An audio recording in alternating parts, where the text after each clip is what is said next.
The morning sun cast long shadows across the parking lot as David pulled his old Honda into a spot near the entrance. He sat there for a moment, staring at the massive sign above the building. Wellington Luxury Motors. His father's name. His legacy. And now, as of 3 days ago, it was his responsibility. David had spent the last 5 years working his way up in the corporate automotive world, learning every aspect of the business. When his father passed away 6 months ago, it felt like the ground had shifted beneath his feet. The old man had built this dealership from nothing, turning it into one of the most successful luxury car businesses in the state. Now it was David's turn to carry that torch forward, but not yet. Not officially, anyway. His official introduction as the new owner was scheduled for Monday morning. Today was Saturday, and David had other plans. He wanted to see the real dealership, the one customers experienced when the owner wasn't watching. He'd changed out of his usual business attire and thrown on an old college hoodie and jeans. Just another guy walking into a car dealership on a Saturday morning. The showroom gleamed under the bright lights. Luxury sedans and sports cars sat like jewels on display, their paint jobs reflecting the carefully designed lighting. David remembered coming here as a kid, running between these same rows while his father worked late into the evening. Back then it had seemed magical. Now, looking at it through the eyes of a business owner, he saw something different. He saw an operation that needed his attention. He walked slowly past a sleek black sedan, admiring the craftsmanship. His father had always insisted on carrying only the best vehicles. No compromises. That philosophy had earned them a reputation that brought customers from 3 states away. "Can I help you with something?" The voice came from behind him, sharp and impatient. David turned to see a man in his 40s approaching, his smile not quite reaching his eyes. The name tag read, Todd Brennan, floor manager. David recognized the name from the employee files he'd been reviewing all week. "Just looking around," David said, keeping his tone friendly. "Impressive selection you've got here." Todd's eyes swept over David's casual clothes, and something shifted in his expression. The fake smile grew thinner. "These vehicles start at $80,000. We have a sister location on the east side that might be more in your price range." David felt his stomach tighten. He'd heard the words clearly enough, but it was the tone that struck him. Dismissive, condescending, the implication hanging in the air like smoke. "I appreciate that," David said carefully, "but I'm actually interested in your sedan line. I've heard good things about your dealership." Todd stepped closer, lowering his voice slightly. "Look, I'm trying to help you out here. I've been in this business for 8 years. I know our clientele, and I know what people can actually afford. I'm just saving you some embarrassment." A young woman in a dealership uniform glanced over from across the showroom. She looked uncomfortable, like she wanted to say something but couldn't quite bring herself to do it. Another salesman noticed the interaction and nudged his colleague, both of them watching with barely concealed amusement. David took a slow breath. This was exactly what he'd feared might be happening. His father had been so hands-on, so present in every aspect of the business. But during his final year, the illness had taken so much of his energy. Management had been left to handle things, and clearly, something had gone very wrong. "I have every right to browse your inventory," David said, keeping his voice level. "This is a public business." Todd's face flushed red. "Not for long if you keep disrupting our operations."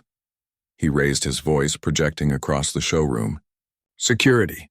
We need assistance over here." An older security guard near the entrance looked up, confusion crossing his face. He started walking over slowly, and as he got closer, his eyes went wide. David recognized him immediately. Raymond had worked here since David was in high school. The old man had let him sit in the security office doing homework while waiting for his dad to finish work.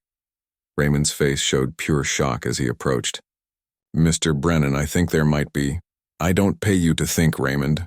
Todd cut him off, his voice dripping with authority. "I pay you to maintain security in this dealership.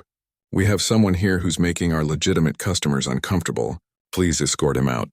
David held up his hand, making eye contact with Raymond.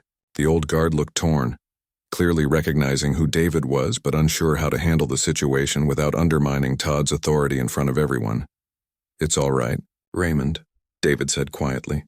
"I'll leave. He wanted to see this through. He needed to understand exactly what was happening in his dealership, how deep this problem ran." As he turned toward the exit, he noticed several customers watching the scene unfold. Some looked uncomfortable. Others looked away, not wanting to get involved. The young woman who'd seemed concerned earlier caught his eye. She mouthed something that looked like, "I'm sorry," but said nothing out loud. David walked through the glass doors and across the parking lot to his car. Once inside, he sat in silence for a moment, processing what had just happened. Then he pulled out his phone and started making calls. First, his attorney. Then the HR director. Finally, he called Helen Rodriguez, his father's most trusted advisor who'd been with the company for 2 decades. "Helen," he said when she answered, "we have a serious problem. I need you to pull every file we have on Todd Brennan. Customer complaints, sales records, everything. And I need a complete review of our customer service protocols." "David, what happened? Are you okay?" He looked back at the dealership, watching customers walk in and out of the building his father had built with such pride and care. "I'm fine, but Monday morning is going to be very different than anyone expects." David sat in his home office that evening, surrounded by file folders and his laptop screen glowing in the dim light. Helen had worked fast. By 4 o'clock, she'd sent over everything he'd requested. What he found made his blood run cold. Todd Brennan's employee file told an interesting story. On paper, the guy was a star. His sales numbers were consistently among the highest in the dealership. Month after month, he brought in revenue that made the other salespeople look average. But there was something else buried in those files. Something that previous management had either ignored or deliberately overlooked. Complaint after complaint. Not formal ones, mind you. These were the kind that got logged as customer feedback or informal concerns. A man from the south side of town who said Todd had immediately steered him toward used vehicles despite asking about new models. A young couple who felt rushed out of the dealership after Todd glanced at their clothing. A woman who'd called the corporate line to say she'd felt judged the moment she walked through the door. The pattern was unmistakable, and it made David sick to his stomach. He picked up his phone and called Helen back. She answered on the second ring. "Did you see the files?" she asked, her voice heavy with concern. "I saw them." "Helen, why wasn't this addressed? These complaints go back almost 2 years." There was a long pause on the other end. "David, your father was very sick during that time. The management team he'd put in place, they made certain decisions. Todd's numbers were so strong that they justified keeping him on despite the complaints. They called it personality conflicts and misunderstandings." David rubbed his eyes. "Dad would never have let this slide." "No," Helen agreed quietly. "He wouldn't have. But he wasn't himself those last 18 months, and the people he trusted to run things in his absence, they had different priorities." After hanging up, David dove deeper into the records. He pulled up customer satisfaction surveys, demographic data on clientele, and employee turnover rates. The picture that emerged was troubling. Over the past 2 years, the dealership's reputation among diverse communities had taken a nosedive. Meanwhile, employee turnover among minorities had spiked dramatically. His phone buzzed with a text message. "Unknown number. Mr. Wellington, this is Katie from the sales floor. Raymond gave me your number." "I hope that's okay. I need to talk to you about what happened today." "Katie." That must be the young woman who'd looked so uncomfortable during the confrontation. David texted back immediately. "Of course. Call me anytime." His phone rang 30 seconds later. "Thank you for answering," Katie said, her voice nervous. "I've only been working here for 6 months, but I need to tell you what I've seen. Today wasn't an isolated incident. It's been happening for a while now." David listened as Katie described a workplace culture that would have horrified his father. Todd wasn't just one bad employee. He'd essentially become the face of the dealership, and his attitudes had influenced the entire sales team. The newer employees who'd raised concerns had been told to mind their own business. The ones who pushed back too hard found themselves with the worst shifts and the most difficult assignments until they quit. "There's more," Katie continued. "Todd has this thing he does. When certain customers come in, he'll make assumptions based on how they look or dress. He steers them toward cheaper models or tells them to get pre-approved for financing at their bank first. But with other customers, he's falling all over himself to offer in-house financing, premium packages, the works. And management knows about this? They know. Or at least they choose not to see it. Todd brings in numbers so they look the other way. A few of us tried to report it through proper channels, but nothing happened. We were told that Todd's been here a long time and knows how to qualify serious buyers." David felt anger building in his chest. "Katie, I want you to document everything you've witnessed. Dates, specific incidents, anything you can remember. And I want you to know that on Monday, things are going to change dramatically. I was afraid to say anything before, Katie admitted. I need this job. But when I saw what happened to you today, I couldn't stay quiet anymore. That was wrong on every level. After the call ended, David spent another hour reviewing the files. He found something else that caught his attention. Several employees had left detailed exit interviews citing discrimination and hostile work environment issues. These interviews had been filed away in HR but never acted upon. He made a list of calls for tomorrow. The company's attorney, the HR director, a local business consultant who specialized in workplace culture. He also looked up contact information for civil rights organizations in the area, wanting to ensure that whatever changes he implemented would be comprehensive and meaningful. Around midnight, David finally closed his laptop. He walked to his father's study, a room he'd left mostly untouched since the funeral. Photos lined the walls. His father shaking hands with customers, ribbon-cutting ceremonies, community events. The old man had built more than a business. He'd built relationships based on trust and respect. David picked up a framed photo from the desk. His father standing in front of the dealership on opening day, pride evident in his smile. Below the photo was his father's personal motto, engraved on a small plaque. Treat every person who walks through our doors like they're the most important customer we'll ever have. Somewhere along the way, that message had been lost. But David was going to bring it back. He pulled out his phone and sent an email to the entire management team.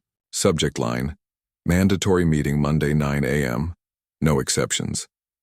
Then he sent another email to the company attorney, outlining exactly what he needed prepared by Monday morning. Termination paperwork, new policy documents, a comprehensive plan for immediate implementation. David didn't sleep much that night. He kept thinking about all the customers who'd walked into his father's dealership hoping for excellent service, only to be judged and dismissed. How many had been turned away? How many had left feeling less than human? Monday couldn't come fast enough.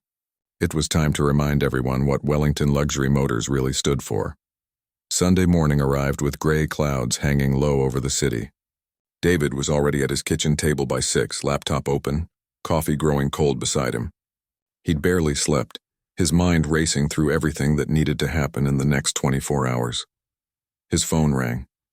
It was Vincent, the company attorney who'd worked with his father for 15 years. I got your email, Vincent said, his voice serious. David, I need to make sure you understand what you're about to do. Terminating someone like Todd, especially given his sales numbers, could open you up to legal challenges. He could claim wrongful termination. Let him try, David replied. We have documentation, customer complaints, a pattern of discriminatory behavior, and my own first-hand experience as a witness. How solid is our case? Vincent was quiet for a moment. Legally? You're on firm ground. Morally? You're absolutely right, but be prepared for pushback. Todd has allies in that dealership, people who've benefited from the status quo. Then they can leave too. I'm not running the kind of business that tolerates this behavior. After the call, David returned to his research. He'd found a diversity consultant named Dr. Patricia Chen, who specialized in helping companies rebuild toxic workplace cultures. Her reviews were impressive, and several major corporations had used her services. He sent her an email explaining the situation and asking for an emergency consultation. She responded within an hour. They set up a video call for that afternoon. Dr. Chen didn't waste time with pleasantries. Tell me what happened, she said, her eyes sharp and focused on the screen. David walked her through everything. The confrontation on Saturday, the files he'd reviewed, the pattern of complaints that had been ignored. Katie's phone call describing the broader culture problem. This isn't just about one employee, Dr. Chen said when he finished. What you're describing is systemic. Todd is a symptom, not the disease. The disease is a management structure that prioritized profit over principles. So what do I do? First, you deal with the immediate problem. Todd needs to go, and that sends a message. But then comes the harder work. You need to rebuild trust, establish new protocols, and create accountability systems that prevent this from happening again.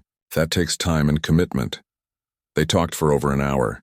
Dr. Chen outlined a comprehensive plan that included mandatory training, revised hiring practices, customer feedback systems, and regular audits. She agreed to come to the dealership on Tuesday to begin implementing changes. "One more thing," she added before they ended the call. "When you terminate Todd tomorrow, do it professionally. Don't humiliate him publicly even though he humiliated you. Take the high road. It sets the tone for the kind of leader you're going to be." David nodded, taking notes. He wanted justice, but Dr. Chen was right. This wasn't about revenge. It was about building something better. That evening, David drove to the dealership. The parking lot was empty except for a few security lights casting long shadows across the pavement. He used his key to enter through the back entrance, walking through the quiet building alone. He stopped in his father's old office.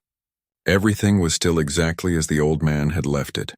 Family photos on the desk, industry awards on the shelves, a coffee mug that said, "World's Best Dad," that David had given him years ago.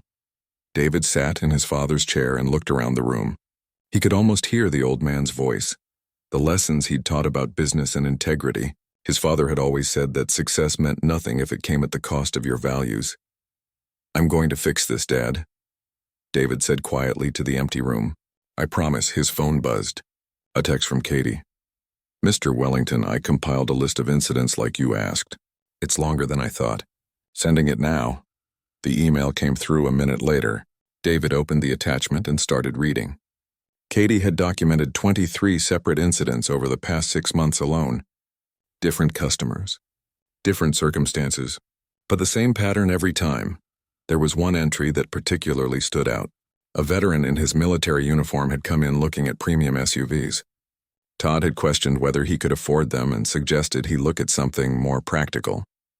The man had left humiliated and angry, posting about his experience on social media. The post had gotten hundreds of shares before the dealership convinced him to take it down by offering him a discount on a vehicle. David felt sick. They'd essentially paid someone to hide evidence of discrimination. He forwarded the document to Vincent with a note. "Additional documentation for tomorrow." Around 9 that night, Raymond called. The old security guard's voice was heavy with concern. "Mr. Wellington, I need to apologize for yesterday. I should have spoken up. I should have said something. Raymond, you were put in an impossible position. That's not your fault. Your father would have been ashamed of what happened. He built this place on respect. Respect for everyone, I know. And that's what we're going to get back to." Raymond was quiet for a moment. "There's something you should know. After you left on Saturday, I heard Todd bragging to the other salespeople. He said he cleaned house and got rid of a troublemaker before he could waste everyone's time. The other guys were laughing about it." David's jaw tightened. "Thanks for telling me, Raymond. I need you to be at the morning meeting tomorrow.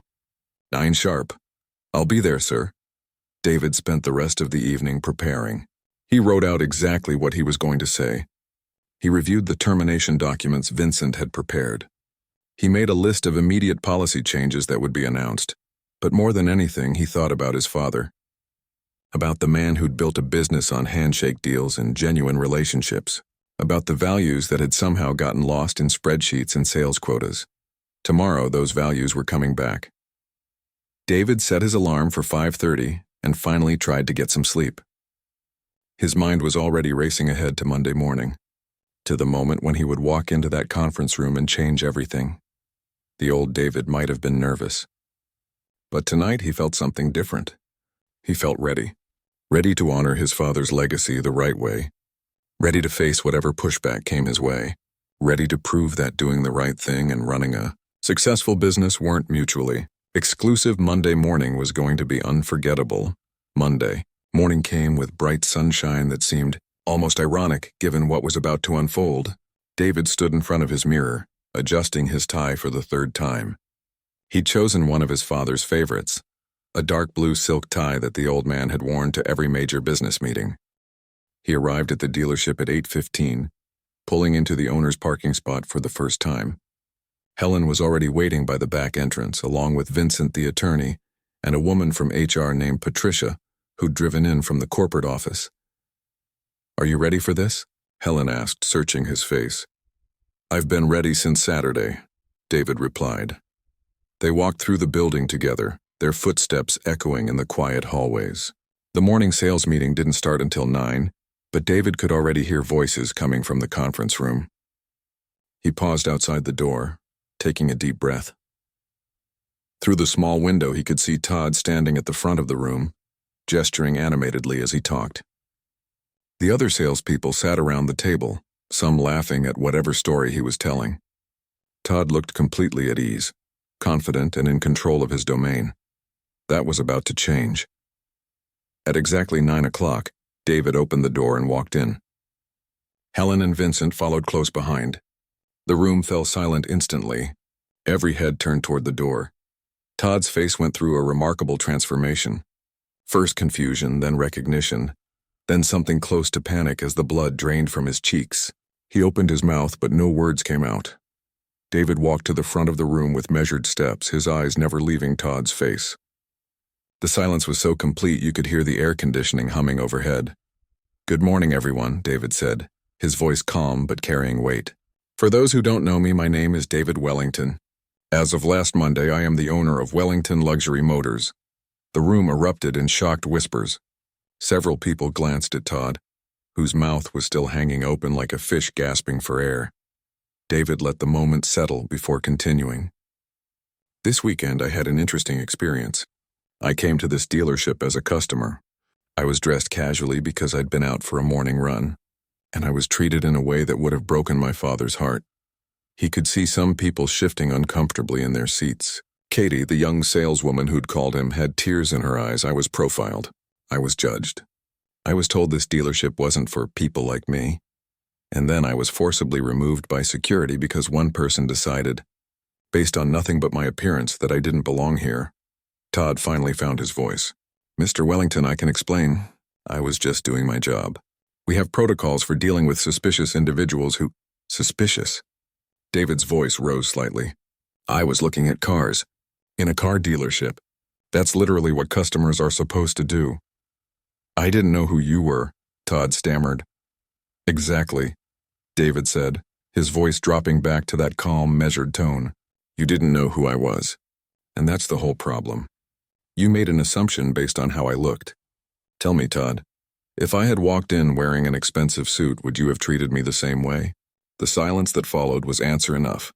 David turned to address the entire room. "My father built this business on a simple principle.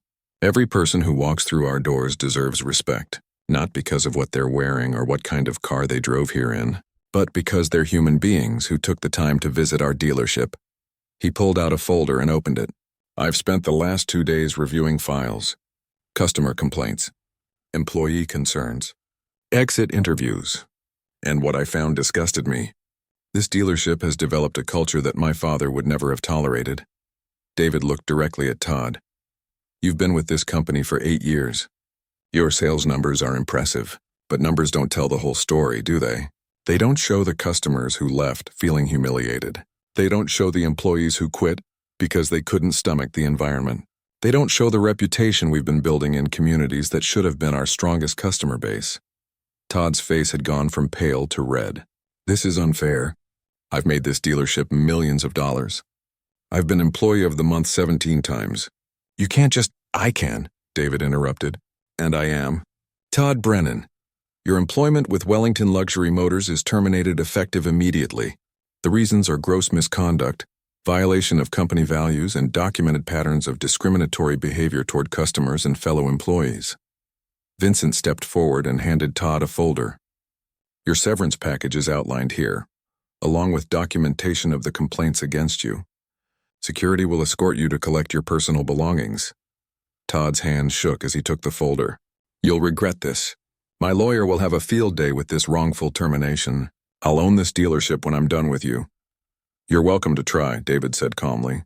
"We have extensive documentation of policy violations, customer complaints, and witness statements, including security footage from Saturday showing you removing a customer from the premises based solely on their appearance."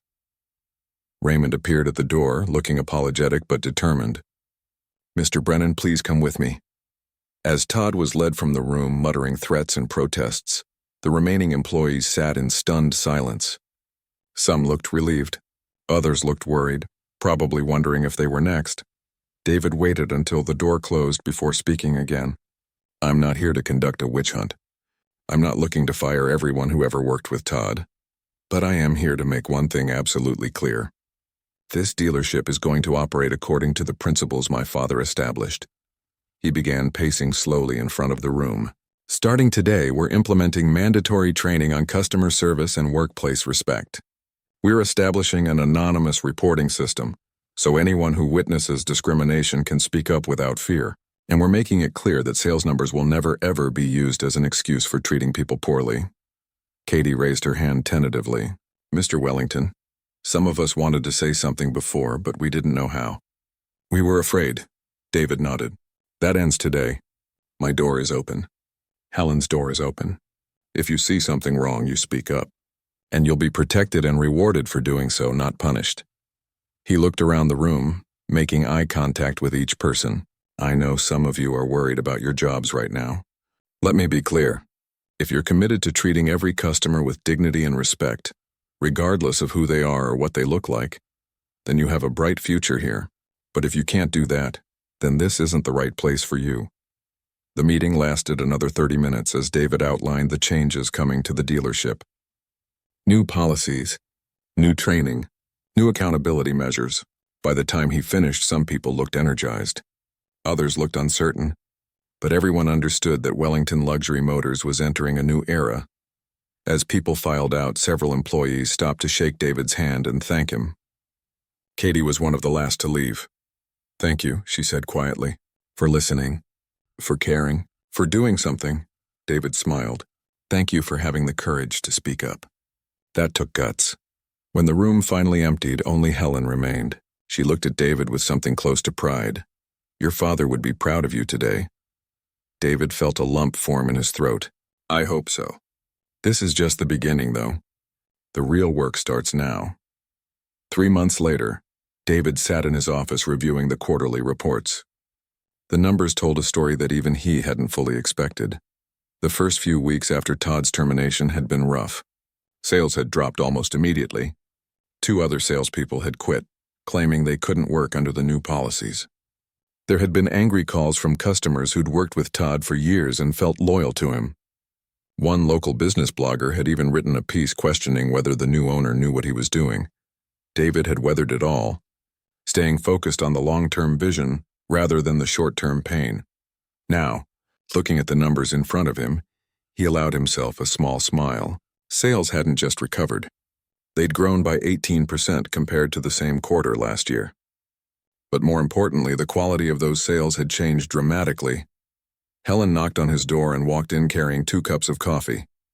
Thought you might need this, she said, setting one on his desk. Have you seen these numbers? David asked, turning his monitor toward her. Helen smiled. I helped compile them. Pretty remarkable, isn't it? The customer satisfaction scores had jumped significantly.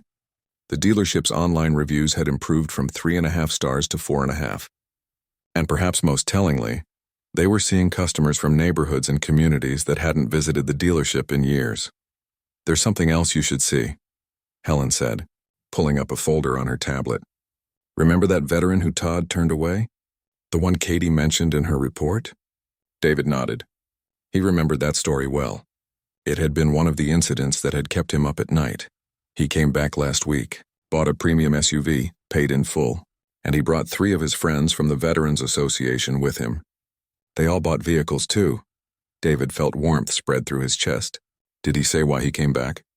He saw the changes we'd made, saw the announcements about our new policies. He said he wanted to give us a second chance because it was clear we were serious about doing better. There was a knock at the door. Katie poked her head in, looking excited. Mr. Wellington, do you have a minute? There's someone here who wants to meet you.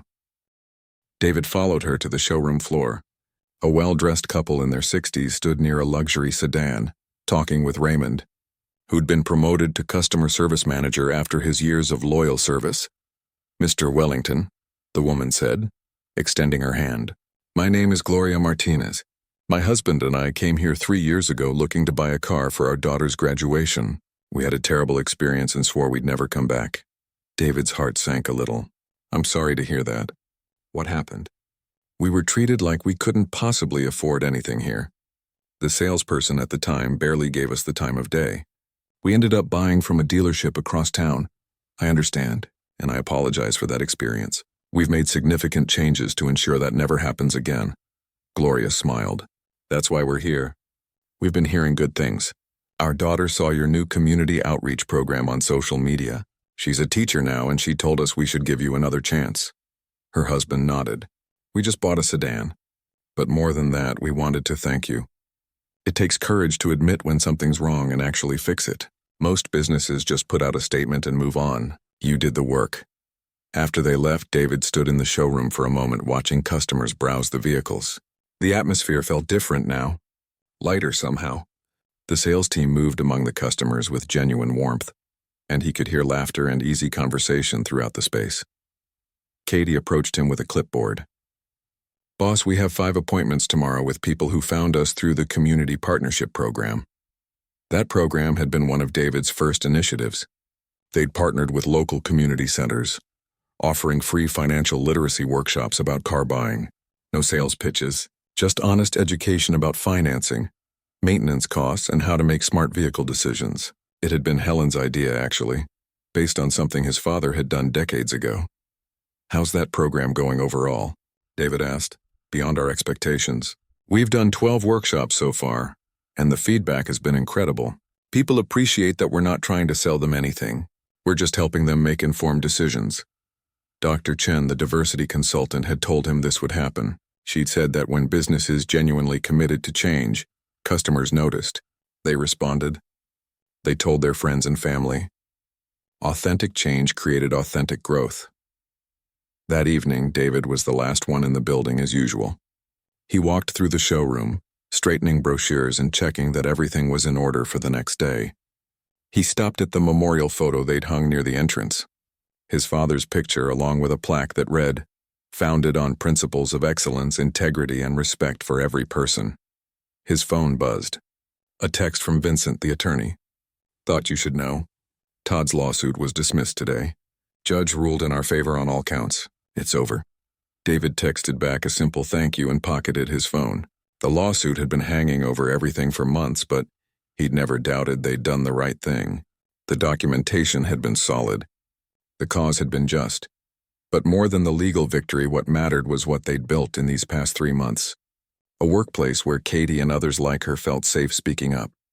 A dealership where customers of all backgrounds felt welcomed and respected. A business that proved you didn't have to choose between profit and principles. The next morning, David arrived to find a small crowd gathered near the entrance. For a moment, his heart raced, worried something was wrong. Then he saw the banner. Local business students from the community college had chosen Wellington Luxury Motors for a case study on ethical business transformation. They wanted to interview David about the changes he'd implemented and how he'd managed to improve both culture and profitability simultaneously. As David spoke with the students, sharing his father's philosophy and the lessons learned over these past months, he realized something. This was never just about firing one bad employee. It was about reclaiming a legacy. About proving that businesses could be forces for good in their communities. About showing that respect and success weren't enemies but partners. One student raised her hand. Mr. Wellington, what would you say to other business owners who face similar situations but are afraid to make changes because of short-term financial impact? David thought about those difficult first weeks.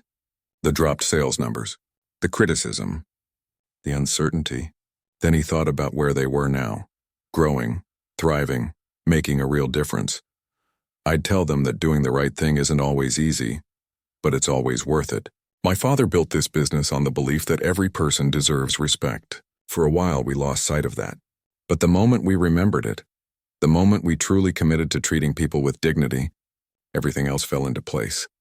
He looked around the showroom at the diverse team working together, at the customers of all backgrounds browsing vehicles with confidence and comfort. Numbers matter in business, but they're not the only thing that matters. If you build a company on solid values, if you treat people right, the numbers will follow. And more importantly, you'll build something that lasts, something you can be proud of. That night, sitting in his father's old office, David pulled out the photo he'd found months ago. His father on opening day, standing proud in front of the dealership. He set it on his desk where he could see it every day. "We did it, Dad," he said quietly. "We brought it back." And somewhere David liked to think the old man was smiling.